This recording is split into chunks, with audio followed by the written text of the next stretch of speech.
eh,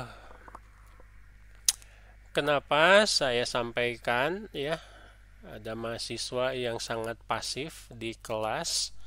Sekali lagi, salah satu syarat yang tidak bisa ditawar-tawar untuk penelitian tugas akhir itu adalah critical thinking.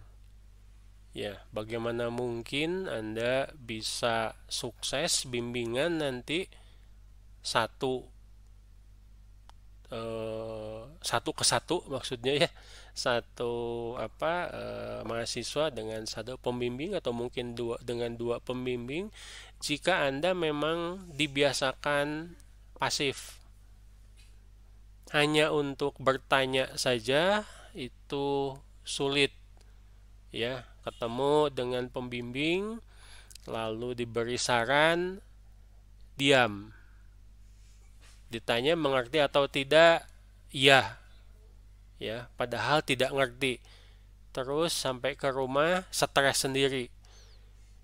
Seharusnya bertanya, mencari pemecahan masalah, tetapi karena oleh pembimbingnya dianggap sudah mengerti, ya sudah. Sampai di rumah pusing sendiri, terus lama nulis juga karena tidak biasa dan akhirnya mogok bimbingan. Ya ini banyak kejadian seperti ini. Setelah berkali-kali baru bilang sebenarnya nggak ngerti. Loh kalau nggak ngerti kenapa tidak nanya? Tidak nanya karena ada beberapa yang tidak percaya diri. Tidak nanya karena tidak biasa. Tidak nanya, nah ini yang paling parah ya, tidak bertanya karena merasa bahwa yang bertanya itu bodoh, memperlihatkan kebodohan kita. Itu pendapat yang sangat-sangat salah. Adalah hal yang wajar. Anda mengajukan pertanyaan. Anda bukan orang yang serba tahu. Demikian juga dengan dosennya. Ya, Anda nanti akan melakukan proses wawancara, kuesioner, Anda harus berinteraksi dengan orang, bagaimana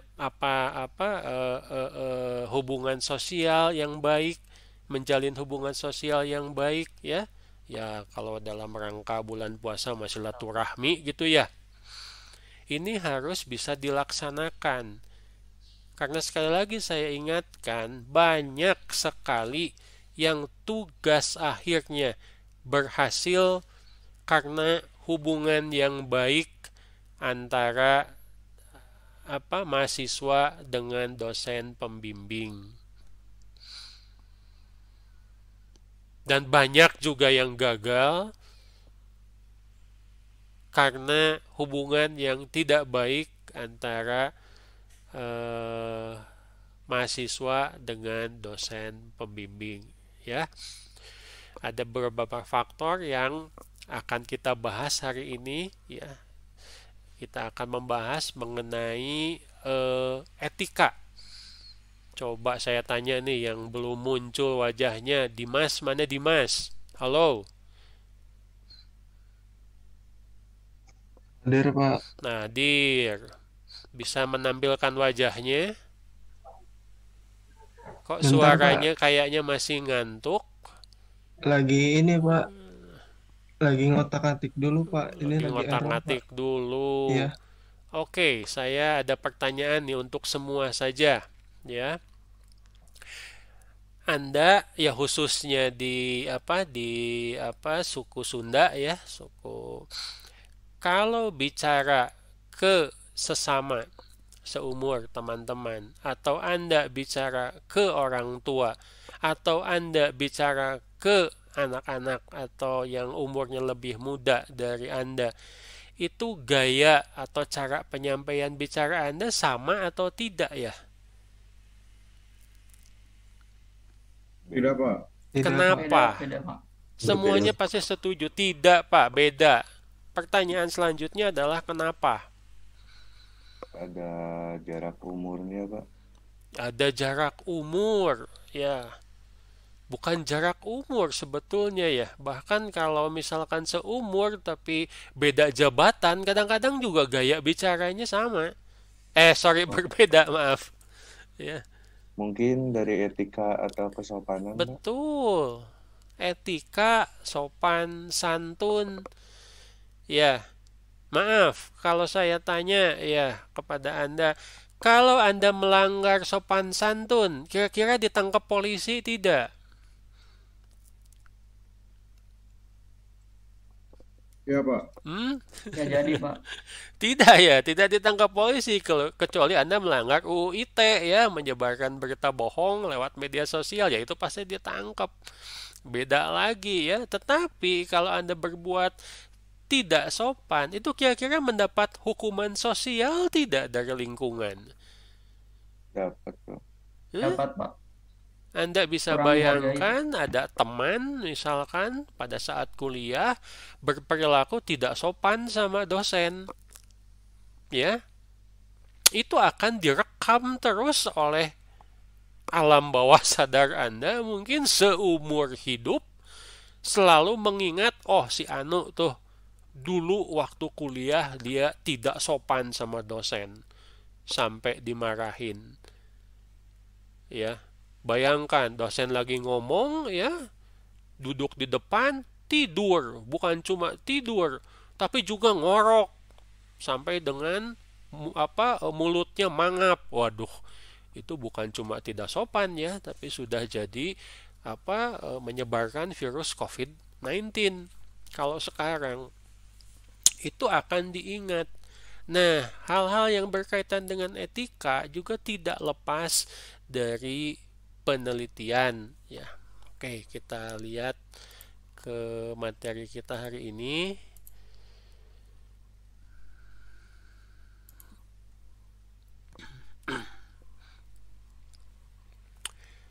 Jadi judulnya ini etika penelitian. Sepertinya mudah ya, sepertinya sudah biasa.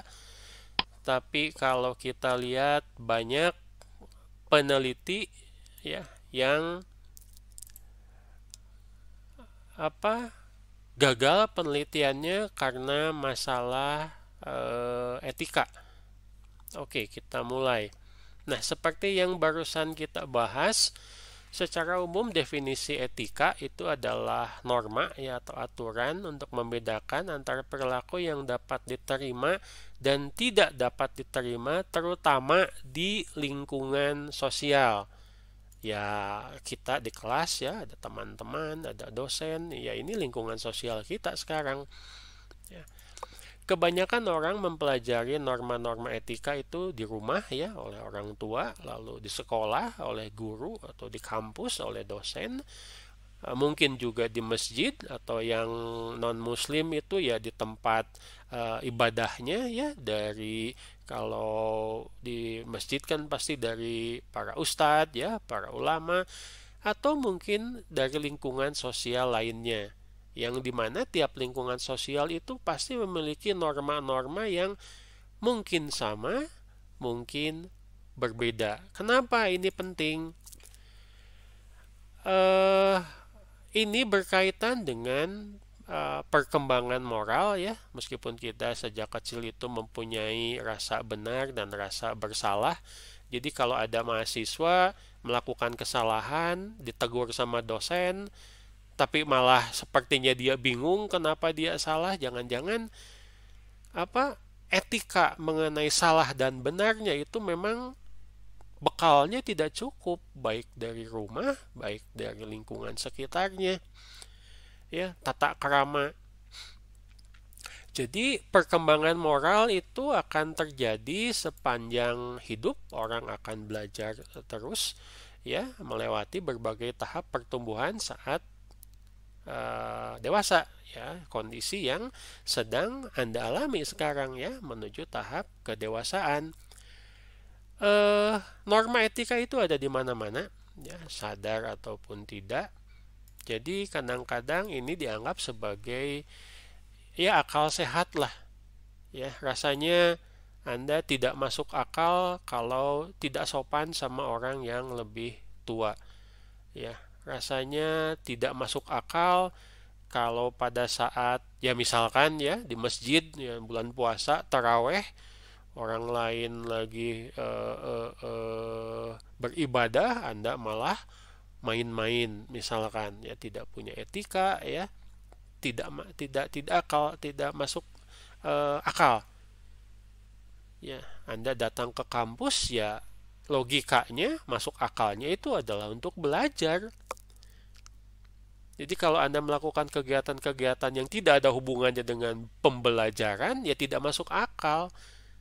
Ya, jangan-jangan juga disebut nanti tidak beretika.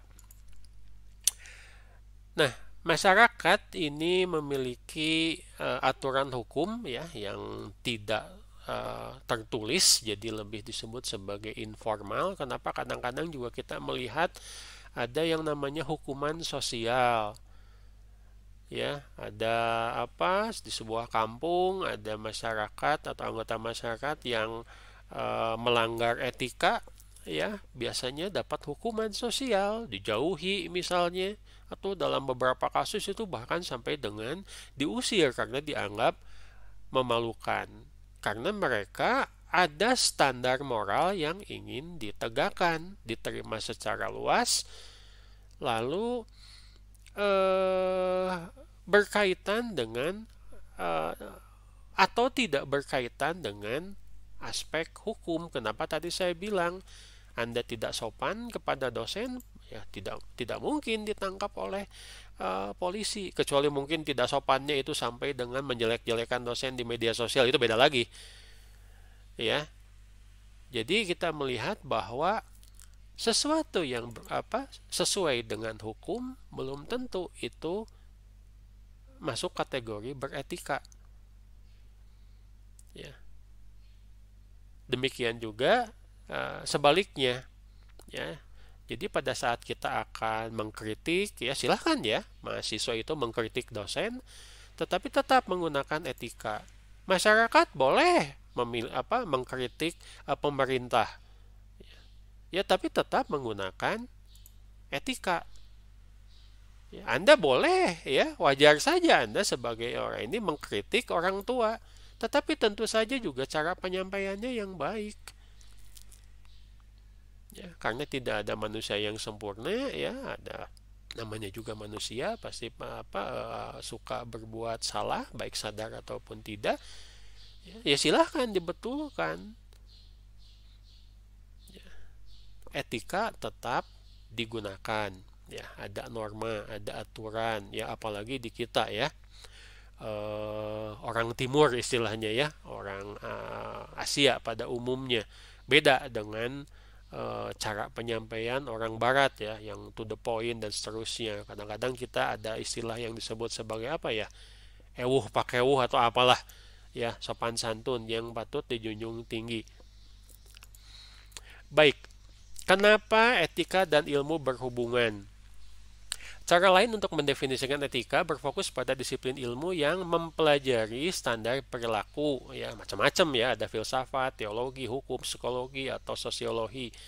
Nah, etika juga dapat didefinisikan sebagai metode, prosedur atau perspektif, ya terutama dari peneliti untuk memutuskan bagaimana bertindak dan untuk menganalisis masalah serta isu yang cukup kompleks.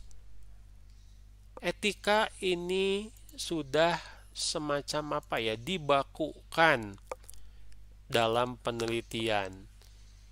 Kenapa harus mengacu kepada etika ya? Bukan hanya di tugas akhir ya, tapi kita bicara penelitian secara umum. Pertama adalah mendukung tujuan penelitian seperti pengetahuan, kebenaran ya, dan menghindari kesalahan. Mendukung nilai-nilai yang penting untuk kerja kolaboratif ya, teamwork, seperti kepercayaan, akuntabilitas, saling menghormati, dan keadilan. Simpel saja, Anda menyampaikan pendapat misalkan dalam sebuah kerja kelompok, tapi dengan cara yang tidak sopan, tidak beretika, nanti saling hormat antara orang yang bekerja sama dalam kelompok itu bisa terkikis, bahkan bisa hilang. Bagaimana mungkin nanti orang tetap bisa bekerja sama? jika respect antar orang yang terlibat dalam tim tersebut tidak ada, hasilnya juga akan menjadi jelek. Ya, jadi kembali lagi ke nomor 1 ya, bukannya mendukung penelitian, tetapi akan menghambat penelitian. Lalu memastikan bahwa peneliti dapat dimintai pertanggungjawaban. Ingat, ya, namanya penelitian itu berdasarkan fakta, ya, berdasarkan keilmuan, ya, dan ada pertanggungjawabannya. Jangan sampai, sekali lagi, jangan sampai ada di sini mahasiswa kelas C yang sampai berpendapat bahwa ini hanya salah satu syarat untuk lulus saja. Ya, ada kejujuran, ada kehormatan, ada tanggung jawab. Kalau Anda tidak punya itu, ya maaf saja, ya, nanti norma-norma masyarakat akan menyebutkan bahwa Anda tidak lengkap sebagai seorang manusia. Bayangkan, manusia tidak jujur, tidak punya kehormatan, ya, tidak punya tanggung jawab. Tidak akan ada yang mau kerjasama, tidak akan ada yang mau menganggap Anda. Ini mah copy aja, copy paste, dosen juga nggak akan tahu. Ya mungkin dosen tidak akan tahu, ya, mungkin, ya. Tapi yang lebih parah lagi, Anda tahu gitu loh. Lebih parah lagi adalah Anda mencoba membohongi diri Anda sendiri. Jadi bayangkan, sama diri sendiri saja tidak hormat, apalagi sama orang lain. Ya. Untungnya apalagi ada etika, yaitu membantu membangun dukungan publik untuk penelitian. Anda beretika, sederhana saja dalam TA. Ya, pasti mendapat dukungan dari teman-teman, pasti mendapat dukungan dari pembimbing, pasti mendapat dukungan dari bahkan penguji. Ya, termasuk pasti dari misalkan pihak prodi atau fakultas. Yang terakhir adalah etika mendukung berbagai nilai moral dan sosial penting lainnya. Ya, tadi saya sudah sebutkan tanggung jawab sosial, termasuk juga hak asasi manusia, kesejahteraan hewan. Loh, kok sampai hewan dibawa-bawa ya? Nanti kita akan bahas. Kepatuhan terhadap hukum, kesehatan, dan keselamatan. Ya, ini kurang lebih ya apa yang harus Anda perhatikan, mulai dari kejujuran dan integritas sampai dengan objektivitas. Ada etika yang mengatur seorang peneliti dalam melaksanakan penelitiannya. Baik, saya tadi sudah menyinggung tuh, nomor 1 jujur. Mau jadi pegawai negeri, nomor 1 jujur. Mau jadi dosen, nomor 1 jujur. Mau jadi mahasiswa, nomor 1 jujur. Mau jadi pedagang, mau jadi pejabat, pemain sepak bola, mau jadi artis, nomor 1 jujur. Terutama kepada diri sendiri.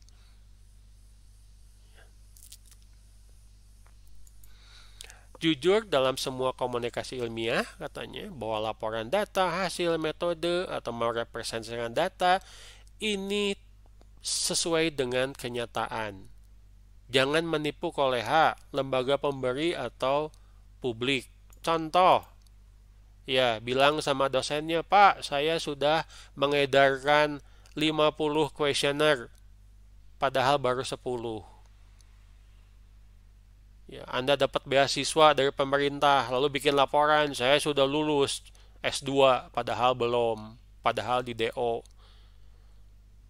Ya, ditanya sama orang tua, itu tugas akhir sudah bab berapa? Lagi nyelesain bab 4. Ya, padahal bab 1 aja nggak beres-beres. Jujur. Ya, kalau ketahuan bohong, biasanya ditutupi dengan kebohongan lain. Ketahuan lagi, ditutupi dengan kebohongan lain. Jadi bohong pangkat 2, pangkat 3, pangkat 4, pangkat 5. Tidak akan ada yang percaya lagi kepada Anda. Ingat ini, dipegang ya. Saya pernah menghadapi mahasiswa yang tidak jujur. Mulai dari pembimbingan saja itu apa bermasalah, sampai dengan sidang. Setelah sidang dia memalsukan nilai dengan alasan susah ketemu Pak Caca. Disangkanya dari prodi itu tidak ada koordinasi ya, karena biasanya di sidang itu ada nilai sidang, lalu nanti ada nilai perbaikan sidang setelah laporan perbaikan dikumpulkan. Belum saya nilai, mendadak nilainya sudah masuk ke TU. TU konfirmasi ke saya, Pak, ini betul nilainya sudah masuk, ketahuan mahasiswanya tidak jujur. Nilainya bukannya ditambah, tetapi malah dikurangi. Ya, itu hukuman paling ringan. Sebetulnya saya sih pengen mahasiswanya itu ditunda wisudanya. Tidak jujur. Yang kedua adalah objektivitas. Berusaha keras untuk menghindari bias dalam desain eksperimental, analisis data, interpretasi data, tinjauan sejawat, keputusan personel. Bias itu meminimalkan, ya ini tadi ya sebetulnya berkaitan dengan kejujuran, menipu diri sendiri. Jangan-jangan mengungkapkan kepentingan pribadi atau keuangan yang dapat mempengaruhi penelitian. Anda mengambil hipotesis, ya terus Anda mencoba, Anda yakin bahwa hipotesis Anda itu sudah betul, lalu diuji dengan menggunakan metode-metode statistik, misalkan dengan kuesioner pengumpulan data dari responden. Ternyata hipotesis Anda salah. Anda tersinggung, Anda marah. Kok hipotesis saya salah? Udah, datanya saya atur-atur supaya hipotesisnya menjadi betul. 1. Tidak jujur. 2. Tidak objektif. Karena ada kepentingan pribadi. Ya, kalau di dosen misalkan ya, mendapat hibah penelitian itu dapat biaya ya untuk penelitian dalam bentuk rupiah, dalam bentuk uang. Nah, nanti dalam pengumpulan laporan dan hasil penelitian itu harus ada pertanggungjawabannya. Itu juga harus jujur, itu juga harus objektif sesuai dengan penggunaan uang tersebut. Ini mencakup ke nomor 3, integritas. Anda harus menjaga integritas Anda. TA1, TA2. Sudah TA2 itu seharusnya idealnya adalah sudah siap untuk seminar. Sebulan kemudian Anda sudah sidang. Ini mungkin disesuaikan dengan target pencapaian Anda yang disusun nanti dalam proposal dalam bentuk misalkan jadwal. Anda patuh dengan jadwal yang Anda sendiri susun. Ya, meskipun ya seperti yang saya bilang tadi belum tentu itu fix ya, karena ada masalah-masalah selama penelitian. Tidak apa-apa, sedapat mungkin Anda menepati target Anda sendiri.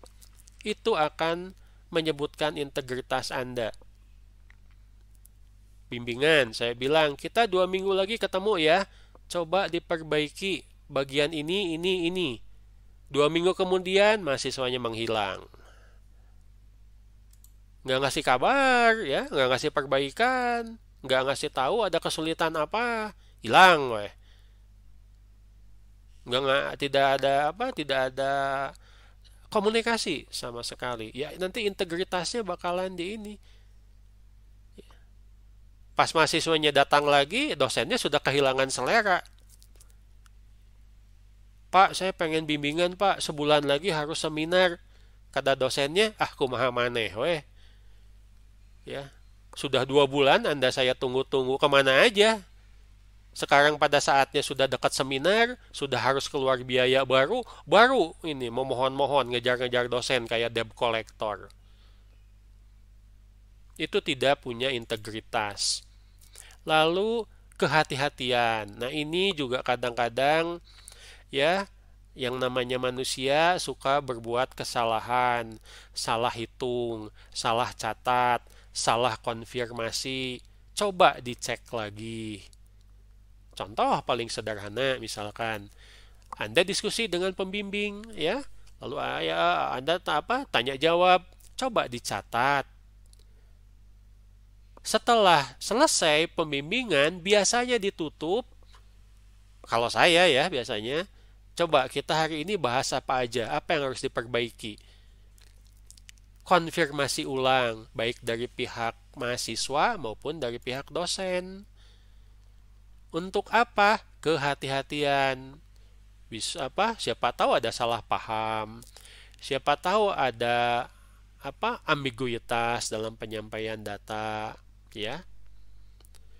Hal ini harus diperbaiki, ya. Di sini disebutkan bahkan terhadap hasil kerja Anda sendiri itu Anda harus kritis. Yang sederhana saja, kata format, ya, aturan format penyampaian penulisan laporan, yang namanya istilah dalam bahasa Inggris itu harus italik, jadi rada miring. Nah, Anda harus periksa itu semuanya laporan Anda. Ada tidak pakai istilah bahasa Inggris? Wah, IMK pakai istilah usability misalkan, ya. Terus TI pakai istilah Internet of Things.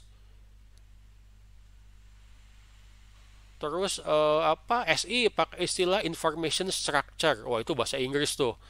Ya, berarti harus di italik ini nulisnya. Gambar harus ini pakai sumbernya kalau memang Anda ngambil sumber dari lain. Referensi harus ada acuan referensinya. Itu prinsip kehati-hatian. Ya, kehati-hatian biasanya juga didukung oleh perhatian kepada detail. Jangan sampai ada data yang lolos, misalkan ternyata datanya penting malah tidak masuk laporan. Ya, terlewat, ya. Baik.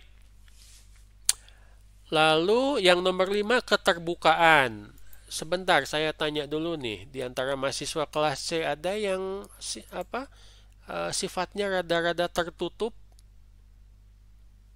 Kalau tertutup pendiam ya tidak apa-apa ya, tapi tetap Anda harus bisa menjaga komunikasi yang baik nanti terutama dengan dosen pembimbing. Problemnya adalah kadang-kadang yang tertutup itu anti kritik. Jadi pada saat Anda bicara dengan pembimbing, diskusi, lalu pembimbing mengajukan, sebaiknya ini diperbaiki, coba tolong baca, merasa tersinggung. Ya, pekerjaannya disalahkan, bukan disalahkan, ya diarahkan. Ya meskipun kadang-kadang salah juga sih. Ya. Tapi malah tersinggung, ya. Saya pernah menghadapi mahasiswa, setiap diberi ide, setiap diberi saran, setiap disuruh perbaikan, itu raut mukanya tuh berubah. Ya, saya bisa membaca bahwa dia tidak terima. Dia tidak biasa menerima kritik dari orang. Jadi kalau diterjemahkan dalam bahasa Sunda, ya, mahasiswa sedemikian kalau dikasih kritik atau saran perbaikan, aing mah salah deui. Ya. Jadi saya berikan salah satu resep ya kepada Anda, ya. Yang paling menyebalkan dari dosen pembimbing pada saat pembimbingan tugas akhir itu adalah selalu tahu kesalahan Anda.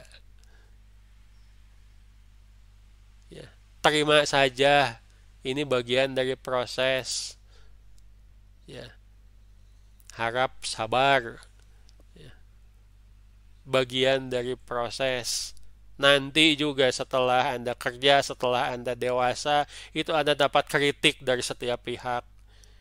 Dari atasan, dari sesama teman kerja, dari tetangga, dari mertua, dari istri, dari anak. Ya. entah dari siapa lagi. Masa tiap orang yang ngekritik Anda marah terus ya? Ingat, orang yang marah cepat mati. Lalu yang nomor 6 ini berkaitan dengan daftar pustaka. Salah satunya itu adalah menghormati kekayaan intelektual. Jangan sampai Anda mengutip hasil penelitian orang lain tanpa menyebutkan sumbernya.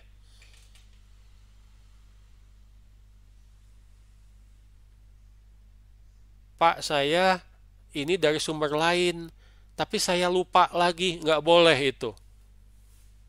Pastikan semuanya tercatat. Ya, tidak mungkin dalam daftar pustaka Anda menyebutkan sumber dari peneliti lain tapi lupa lagi. Nggak mungkin itu. Ya, harus dengan siapa yang menulis, judulnya apa, tahun berapa, diterbitkan di mana. Ya. Kalau perlu, misalkan dalam kumpulan penelitian itu sampai dengan menuliskan dari halaman berapa sampai dengan halaman berapa. Boleh dari website, boleh ya, asal jelas itu siapa penulisnya, apa judulnya. Tentu saja websitenya juga apa yang bisa dipertanggungjawabkan secara ilmiah. Nah, ketujuh, rahasia. Ya siapa tahu nanti dalam penelitian Anda melakukan wawancara terhadap sumber-sumber yang memang ingin dirahasiakan. Contoh paling sederhana ya, Anda menyebarkan kuesioner ke mahasiswa Unpas misalkan. Anda dalam bentuk kertas, terus mahasiswanya tidak ingin tidak ingin namanya dicantumkan. Ya Anda tidak bisa memaksa itu. Tetapi diharapkan si mahasiswa tersebut tetap mau mengisi kuesioner dengan baik ya. Kalau namanya tidak mau dicantumkan ya jangan maksa. Ada beberapa hal kejadian seperti itu. Ada beberapa catatan misalkan, biasanya kan catatan dari proses penelitian wawancara misalkan itu dilampirkan ya. Dilampirkan di lampiran laporan, tapi mungkin Anda pernah melihat kondisi keuangan misalkan ya, kondisi keuangan dari sebuah perusahaan untuk melihat misalkan item-item saja yang dijadikan sebagai ukuran untuk bisnis perusahaan tersebut. Nah, hal ini tidak boleh Anda masukkan dalam laporan karena biasanya laporan keuangan sebuah perusahaan itu bersifat rahasia. Hati-hati ya. Saya pernah membimbing mahasiswa yang salah satu tempat penelitiannya itu adalah di pom bensin. Datang-datang ke saya bawa laporan keuangan. Wah, saya jadi kaget. Loh, kok ini bawa laporan keuangan? Memang boleh gitu? Lalu setelah ditanya meskipun itu laporan keuangan bukan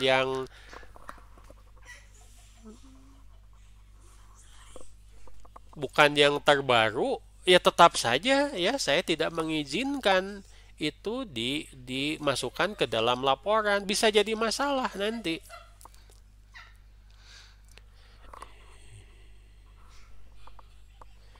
Lalu selanjutnya adalah publikasi yang bertanggung jawab. Ya ini untuk penelitian yang bukan TA ya. Misalkan Anda melakukan penelitian terus buat paper, ternyata publikasinya tidak bertanggung jawab. Apa contohnya? Publikasi di 2 konferensi sekaligus. Nggak boleh itu. Ya, nanti diterbitkan dengan harapan satu paper dapat 2 penerbitan, nggak boleh. Ya.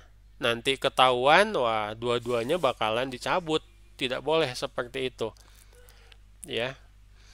Saya misalkan membuat satu tulisan di konferensi A ikutan, di seminar B ikutan. Dengan harapan dapat duit ya dari Unpas. supaya mendukung penelitian saya, padahal penelitiannya itu aja. Ya, hati-hati ya. Kecuali memang ada publikasi yang berkelanjutan. Contoh misalkan ya, dosen-dosen kan diminta untuk meneliti, ada hibah dari Fakultas Teknik. Nah, setelah buat laporan untuk lingkungan Fakultas Teknik sendiri, untuk publikasi internal, dosen-dosen didorong untuk membuat paper dari penelitian tersebut untuk dipublikasikan. Misalkan di konferensi atau mungkin di publisher penelitian. Nah, itu tidak apa-apa ya, karena memang bagian dari proses publikasi penelitian. Ya, tolong diingat ya. Meskipun nanti Anda berbuat tidak jujur ya, kopas misalkan, lolos dari dosen pembimbing, lolos dari sidang ya, lolos dari prodi, itu bakalan dipublish secara digital, ketahuan sama orang luar, maaf saja ya, gelar Anda bisa dicabut. Nih, pernah ada contohnya di salah satu universitas negeri Bandung yang ternama. Ada doktor, sudah jadi doktor ya, sudah dilantik jadi doktor, disertasinya diterima, dipublikasikan internasional. Ternyata dari luar negeri ada yang menuntut bahwa itu menjiplak dari penelitiannya, dan ternyata betul terjadi. Bukan cuma si doktornya yang dicabut lagi, tapi bahkan dia diberhentikan jadi dosen. Promotornya juga kena masalah. Promotor itu pembimbingnya ya untuk dokter. Tolong diingat itu. Anda nanti di halaman awal tugas akhir itu harus tanda tangan di atas materai bahwa Anda melaksanakan penelitian ini dengan jujur dan hasil penelitian Anda sendiri, bukan orang lain. Anda melanggar itu, ST-nya nanti dicabut. Bukan main-main ya. Kenapa saya selalu bilang, sudah lihat ke digital library-nya Unpas, itu maksudnya.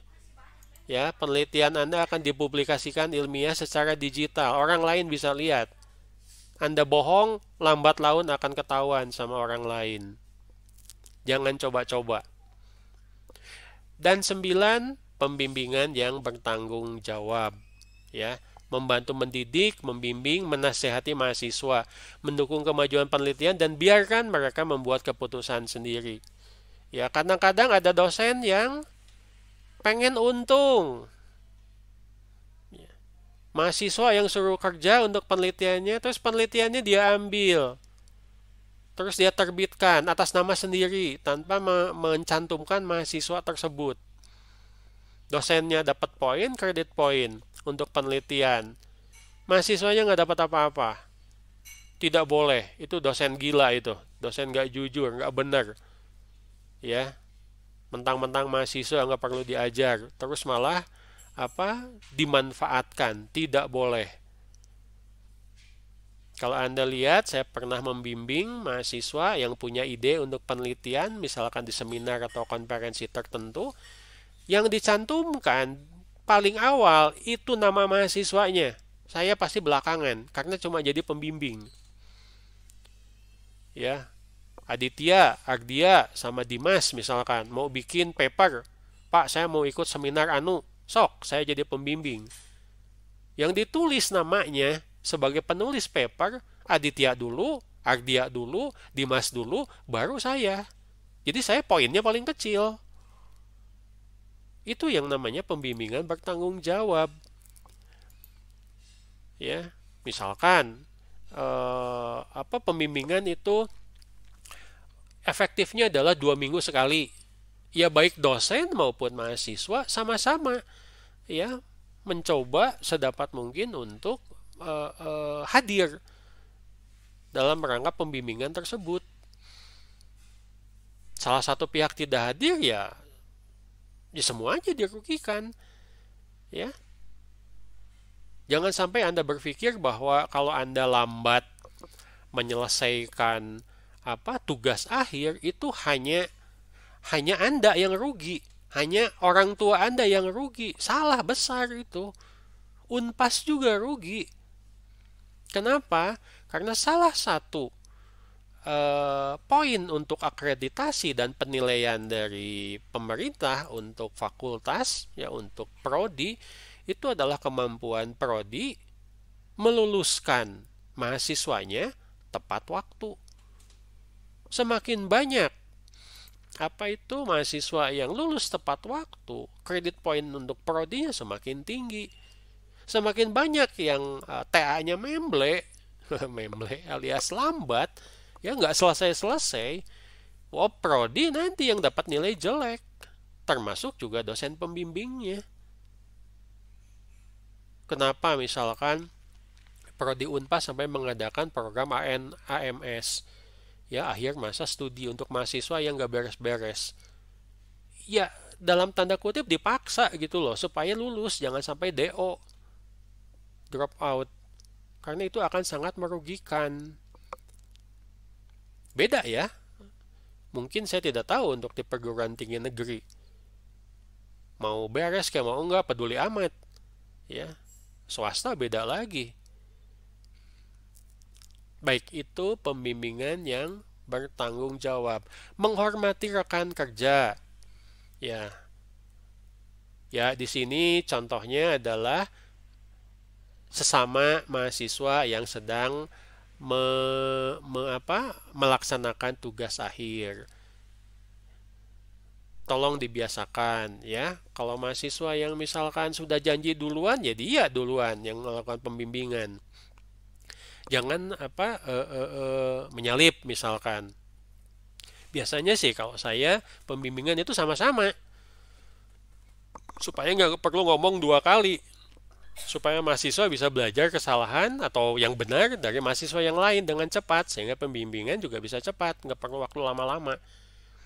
Ya. Lalu Anda punya tanggung jawab sosial, ya, secara sederhana saja, ya. Anda mau menyelesaikan tugas akhir, ya Anda bertanggung jawab kepada orang tua yang membiayai supaya Anda segera menyelesaikan tugas akhirnya, supaya segera sidang, segera diwisuda. Tanggung jawab sosial juga berkaitan dengan berusaha keras untuk mempromosikan kebaikan sosial, mencegah atau mengurangi kerusakan sosial melalui penelitian, pendidikan, dan advokasi. Kenapa? Dari awal penelitian ya saya selalu menekankan aspek manfaat. Untuk siapa? Untuk siapa saja. Untuk sesama mahasiswa, untuk prodi, untuk fakultas, untuk perguruan tinggi, ya, untuk bangsa, negara, agama, masyarakat, dunia akhirat, ya, dunia akhirat dan galaksi, ya silahkan sajalah itu kalau kesampaian, ya, harus ada manfaatnya. Dan terakhir, nah ini berkaitan dengan apa? Ya kalau di kita dikenal sebagai SARA mungkin ya, suku, antar golongan, ras, dan agama. Ya, jangan sampai ada diskriminasi berkaitan dengan jenis kelamin, berkaitan dengan agama, ya, termasuk juga dari dosen. Ya, dosennya sudah biasa membimbing mahasiswa muslim misalkan. Tapi pada saat dia menerima mahasiswa non-muslim, kok sikapnya jadi beda? Pengen ketemu aja susah. Nanti aja. Misalkan. Ya. Nah, itu sudah termasuk diskriminasi. Termasuk juga diskriminasi di sini adalah dalam pembimbingan misalkan ada yang jadi anak emas. Ya. Bukan Anda di cat emas seperti yang atau perak yang suka ada di perapatan itu, bukan, beda ya. Ada yang diistimewakan. Wah, kalau si Anu mah kapan aja minta bimbingan selalu dilayani. Kita mah cuma minta bimbingan 2 minggu sekali juga mending susah ketemunya. Alasannya sibuk. Ya itu sudah termasuk diskriminasi. Ya. Termasuk misalkan jika Anda dalam kelompok yang dibimbing oleh dosen tertentu, ya, Anda berbagi pengetahuan, tetapi untuk satu mahasiswa karena Anda merasa dia berbeda, si itu mah nggak usah dikasih lah. Nah itu juga ada apapun dasarnya itu sudah termasuk diskriminasi. Banyak ya ternyata ya. Tenang, ini halaman terakhir. Yang selanjutnya adalah kompetensi. Kompetensi paling sederhana adalah apa yang menjadi tujuan dari pembelajaran khususnya di Prodi Teknik Informatika, yaitu saya menyebutnya sebagai 3L, gampang diapal. Lifelong learning. Belajar sepanjang hayat. Bukan cuma saya yang bilang, bukan cuma keinginan Prodi yang bilang, ya, bukan cuma pemerintah Indonesia yang bilang, ya. Bahkan nabi kita, nabi besar kita itu sangat mendorong umat muslim untuk belajar sepanjang hayat. Anda akan menemui tantangan baru, apalagi Anda adalah lulusan informatika, di mana yang namanya teknologi informasi dan komputer itu akan berkembang pesat. Kalau Anda tidak belajar terus, ya Anda ketinggalan. Ya, manfaat yang akan Anda berikan ke masyarakat misalkan akan berkurang kalau Anda tidak belajar terus. Nomor 14, legalitas, mengetahui dan mematuhi hukum yang relevan. Legal, jangan melanggar hukum. Contoh, ya, Pak, saya survei ke perusahaan anu, mana buktinya? Ada surat pengantar tidak dari Unpas? Ada izin tidak dari perusahaan tersebut bahwa Anda memang diperbolehkan untuk melakukan survei di sana? Ada mahasiswa pernah ya pada saat sidang baru ketahuan. Dia menyebutkannya di laporannya studi kasus Bank Mandiri. Saya tanya, Anda benar survei tidak ke Bank Mandiri? Karena saya tahu survei ke bank itu paling susah. Kecil kemungkinan akan diizinkan. Ya, karena faktor keamanan. Akhirnya dia ngaku, tidak Pak, saya dari sumber-sumber lain, baik buku maupun internet lah. Kenapa ngaku-ngaku? Anda studi kasusnya di Bank Mandiri lah. Kalau ini ketahuan sama Bank Mandiri, Unpas nanti dapat masalah. Ngebohong. Ya, berkaitan dengan yang tadi ya, jujur, kompetensi. Hati-hati yang seperti itu. Ya. Kebetulan waktu itu saya jadi penguji, saya juga mempertanyakan kok bisa lolos dari pembimbingnya. Sudah jelas melanggar, ya. Karena pernah kejadian dulu, ya. Semoga tidak terjadi lagi. Itu prodi di bermasalah dengan salah satu instansi tempat mahasiswa survei karena dianggap dia melanggar kesepakatan.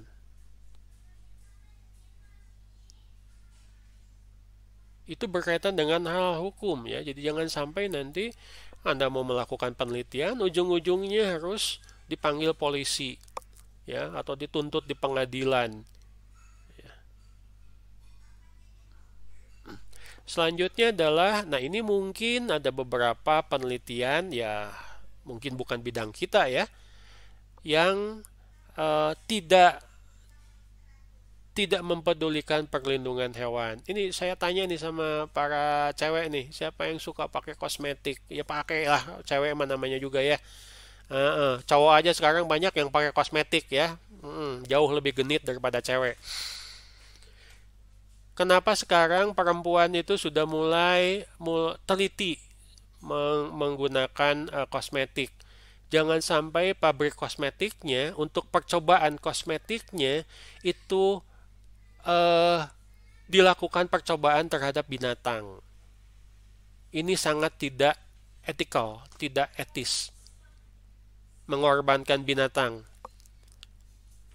Ya, bahkan kalau kita nonton film, ya, film Hollywood misalkan, itu di akhir tulisan akhir film yang banyak tulisannya tulis apa sih credit title, kalau filmnya itu melibatkan binatang pasti ada tulisan, ya, dalam pembuatan film ini tidak ada binatang yang disakiti, kalaupun ada binatang dibunuh dan seterusnya itu pasti hasil komputer, ya, animasi komputer, bukan asli. Kenapa? Perlindungan hewan. Ini sudah sampai taraf dianggap melanggar hukum loh. Ya, banyak kan sekarang Anda lihat orang yang menyiksa hewan terus dipublikasikan di media sosial, itu ditangkap polisi. Bukan hanya melanggar undang-undang ITE ya, tetapi juga undang-undang perlindungan hewan. Ada di sini yang suka menyiksa binatang? Amit-amit ya, jangan. Ya. Karena kalau dari kecil memang sudah punya hobi seperti itu, sudah gedenya jangan-jangan jadi sosiopat. Ya, jadi orang sakit jiwa, ya, tidak punya hati nurani, tidak punya etika, tidak punya kemanusiaan. Jangan. Ya, apalagi Anda sebagai peneliti seharusnya mempromosikan perlindungan terhadap hewan. Bayangkan, untuk hewan saja dilindungi, apalagi untuk manusia. Paling sederhana saja, ya. Dosen itu tidak boleh menghina mahasiswanya. Karena misalkan dia melakukan perbaikan tetapi tidak sesuai yang diinginkan oleh dosen, dimarah-marahi di depan umum, di depan teman-temannya pada saat bimbingan. Itu juga tidak menghargai.